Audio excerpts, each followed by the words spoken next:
हरे कृष्णा, मैं गौरांगी कृष्णदासी आज आपके लिए एक प्यारा सा प्रसंग लेके आई हूँ, प्यारी सी कथा। ऐसे भक्त की कथा जो ब्राह्मण होते हुए भी उसने कोई भी ऐसा कार्य नहीं था जो गड़बड़ न किया हो। मतलब वो सारे तरह से पतित ही था, सभी तरह की दुराचरण उसके अंदर में थे, सारे ही भाव उसके बहुत गड़बड़ थे। आज की कथा है एक अजामिल। अजामिल नाम का एक भक्त हुआ करता था जो कि था तो जन्म से ब्राह्मण था। और वो जो है कि अपने माता पिता की आज्ञा से बहुत ही अच्छा ब्राह्मण था। उसे वेद शास्त्रों का ज्ञाता था, उसे बहुत सी जो भी जानकारी थी।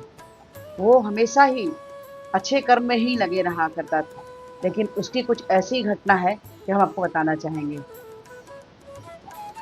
अजामिल जो थे कन्नौज में दासी पति ब्राह्मण के यहाँ के मतलब बेटे थे। वो जो थे शास्त्रों के बहुत बड़े ज्ञाता थे। जैसे मैंने आपको कहा, एक बार की बात है कि वो फल फूल समधा कुशा ये सब चीज लेने के लिए वो वन में गए, पूजा पाठ करने के लिए। वहां गए तो वहां देखा कि एक व्यक्ति था जो एक वेश्या के संग में शराब पीकर विहार कर रहे थे। तो अजामिल की दृष्टि उस पर पड़ी और उसको देखकर उनके मन में भी गलत भावना आ गई। वो अपने आप को उस वेश्या को देखने से न रोक पाए। अब घर आने के बाद भी उनके चिंतन में वो वेश्या ही थी। उन्हें हरि भजन नहीं अच्छा लग रहा था। उनकी इतनी आसक्ति बढ़ गई, इतनी आसक्ति बढ़ गई कि वो भी स्वयं उस वेश्या के पास जाने लगी। जो भी कुछ उस वेश्या को जरूरत होती थी वो सभी चीज अजामिल उससे दिया करते थे, जिससे वेश्या प्रसन्न हो। उन्होंने अपनी प्यारी सी पत्नी को भी घर में छोड़ त्याग दिया, परित्याग कर दिया उसका, और अजामिल उस वेश्या के साथ रहने लगे। ये चीज गांव वाले देखकर बहुत दुखी हुए। उन्होंने अजामिल को निकाल दिया, अजामिल को गांव से निकाल दिया, क्योंकि अजामिल एक भी ब्राह्मण वाला कार्य करना सब कुछ बंद कर चुका था। वो वेश्या के संग में ही शराब में रत रहकर दिन भर उसी के संग में मदिरा पान करके भोग विलास में लगा रहता था। गांव वालों ने निकाल दिया तो उसे एक बाहर में ही, गांव के बाहर ही एक कुटिया बनाकर अजामिल रहने लगा। घटना कुछ इस प्रकार की है कि एक बार की बात है कि अजामिल अपने गांव में कमरे में घर में अकेले रहता था, कुटिया में अकेले रहता था। एक बार कुछ साधु संत थे जो वहां पर उस गांव में आए। उन्होंने एक ब्राह्मण का घर में ही भोजन करते, ऐसा उनका नियम था। वो जाकर गांव वालों से पूछा कि क्या किसी ब्राह्मण का घर है जहां हम रात गुजार सकें, वहां रह सकें, कुछ हम प्रसाद पा सकें। तो गांव वालों ने बोला कि बहुत अच्छा ब्राह्मण है, वो जो है गांव के बाहर कुटिया बना के रहता है, ऐसा बोले। तो ब्राह्मण लोग खुश हो गए कि चलो हमारे भोजन की व्यवस्था हो गई। वो गए कुटिया पे, जाके उन्होंने बाहर से आवाज दी। अजामिल ने जैसे ही उनको देखा, संतों को देखते ही अजामिल को अपना पहले का चीज किया हुआ याद आने लगा। जब वो ब्राह्मण हुआ करता था, उसके कर्म कांड रहते थे, कितने सुंदर उसके भाव थे। ब्राह्मणों ने कहा कि हमें आज रुकने के लिए रात में जगह चाहिए और हमें भोजन भी चाहिए, क्या आप हमारी व्यवस्था कर पाएंगे? अजामिल ने बोला, हाँ आप अंदर आइए। चूंकि ब्राह्मण तो था, उसे पता था कि संतों की सेवा करना उत्तम होता है। अजामिल ने उन संतों को बुलाया अंदर में और अच्छे से भोजन कराया। और भोजन कराया उसके बाद संत लोग बोलने लगे कि देखिए, आपको हो सकता है परेशानी हो, लेकिन हम बिना कीर्तन भजन किए हुए, प्रभु के स्मरण किए हुए हम सो नहीं सकते। तो अजामिल ने कहा कि ठीक है, आप कीर्तन कर लीजिए, हमें कोई दिक्कत नहीं है। अजामिल के ऐसा कहने पर उन लोगों ने कीर्तन भजन चालू करी। अजामिल भी बैठ के वहां पर कीर्तन भजन करने लग गया। कीर्तन भजन करते करते अजामिल की आंखों से, नेत्रों से ऐसे आंसू बह रहे थे, ऐसे आंसू बह रहे थे कि जैसे जन्मों जन्म के जो उसके पाप जो उसने इस जन्म में किए थे, उसके नेत्रों द्वारा धुल रहे थे। ब्राह्मण लोग रात में सोते हैं, सुबह जब उठते हैं, ब्राह्मण लोग जाने के लिए आज्ञा लेते हैं। तो अजामिल ने बोला कि हमें क्षमा कीजिएगा संतजन, क्योंकि हमने आपको ये बताया नहीं, लेकिन हम ब्राह्मण तो हैं, लेकिन हम एक वेश्या के साथ रहते हैं। अपने माता पिता से भी मैंने संपर्क तोड़ दिया है, पत्नी को त्याग दिया है और वेश्या के साथ रहते हैं। ये बात सुनते ही ब्राह्मणों ने बोला कि आप ये बताइए, ये बात आपने हमने कल क्यों नहीं बताई? अगर कल बताई होती तो हम आपके यहाँ भोजन नहीं करते और रात को रुकते भी नहीं। तो अजामिल ने उनसे क्षमा मांगी, कहा हमें क्षमा कर दीजिए, हमें पता था संत जन को भोजन कराना चाहिए, सेवा कराना चाहिए, इसलिए मैंने ये कार्य किया, लेकिन हमें क्षमा कीजिए। तो बोले ये बताओ कि तुम्हें कितने बच्चे हैं? संतों ने पूछा कि तुम्हें कितने बच्चे हैं? तो अजामिल ने बताया कि हमें 9 बच्चे हैं और मेरी पत्नी फिर से गर्भवती है, जो वेश्या थी। तो उन्होंने बोला कि ठीक है, आपको जो ये पुत्र होगा वो जो है उसका नाम आप नारायण रखिएगा।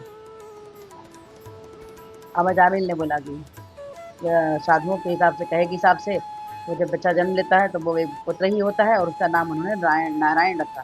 नारायण सुबह नारायण नारायण नारायण नारायण। उस पुत्र में अजामिल की बहुत आसक्ति हो गई। वो उसे हर समय नारायण क्या कर रहा है, नारायण खा रहा है, खेल रहा है, सो रहा है, नारायण हर समय नारायण नारायण करते थे। इस तरह से वो प्रभु का नाम जपने लग गया। लेकिन उसके कर्म इतने दूषित थे कि जब 88 वर्ष का होता है अजामिल, अब उसकी मृत्यु के समय आते हैं नजदीक। जब मृत्यु के लिए यम के दूत आते हैं तो उनके उनके भयानक स्वरूप को देखकर अजामिल डर जाता है और वही उसका पुत्र जो है पास में खेल रहा होता है, उसको चिल्ला चिल्ला के बोलता है, नारायण बचाओ, नारायण बचाओ, नारायण बचाओ, नारायण बचाओ। जब नारायण नारायण की आवाज सुने तो जो कृष्ण के दूत थे, विष्णु के दूत थे, वो तुरंत उसी समय वहां प्रकट हुए कि उन्हें लगा कि हमारे प्रभु का भक्त कोई आवाज दे रहा है। जब वो देखे तो वहां यम के दूत जो थे उनके प्राण निकाल रहे थे। यम का दूतों का इतना भयानक चेहरा था कि किसी की मुंह टेढ़ी, किसी का शरीर टेढ़ा, हाथ पैर टेढ़े, बहुत भयानक रूप था। ये देख कर अजामिल तो डर ही जा रहा था। जब प्राण निकालने लगे तो पास के द्वारा मार के, तो जो है कि विष्णु के दूत ने बोला आप ये क्या कर रहे हैं? तो बोले हम इसके प्राण ले जा रहे हैं, क्योंकि ये धर्म है, क्योंकि ये तो धर्म वाला ही कार्य किया है, तो इसे तो यमपुरी ही जाना पड़ेगा। तो विष्णु के दूत ने बोले कि आप धर्म की बात कर रहे हैं, आपने ये देखा, इसने अभी अभी तो प्रभु का नाम लिया, हमारे प्रभु का, इसके सारे पाप नष्ट हो गए। तो बोले ऐसा नहीं हो सकता। बोले है ऐसा ही है, इसने पूरे जितने भी अभी तक इसने पाप किए थे, अंत समय में जब कोई प्रभु का नाम लेता है, नारायण 4 शब्द कहते ही सारे पाप इसके नष्ट हो गए, इसे आप नहीं ले जा सकते। बलपूर्वक विष्णु के दूतों ने अजामिल के प्राण को बचाया। बोला नहीं, आप नहीं ले जा सकते। ऐसे होते हैं प्रभु की कृपा। कहते हैं प्रभु श्री कृष्ण की कृपा इतनी अनुपम होती है, इतनी अनुपम होती है। अगर सच में भगवत गीता में, महापुराणों में ऐसा लिखा हुआ है कि अगर आप आखिरी समय में जो भी चीज आप सोचेंगे, जो भी सोचेंगे, आपको वही योनि मिलती है। अगर आपके मन में, अगर आप एक कुत्ते का चिंतन करते हैं तो कुत्ते का जन्म पाएंगे।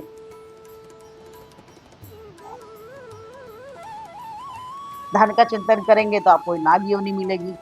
जाइए धन की रक्षा कीजिए।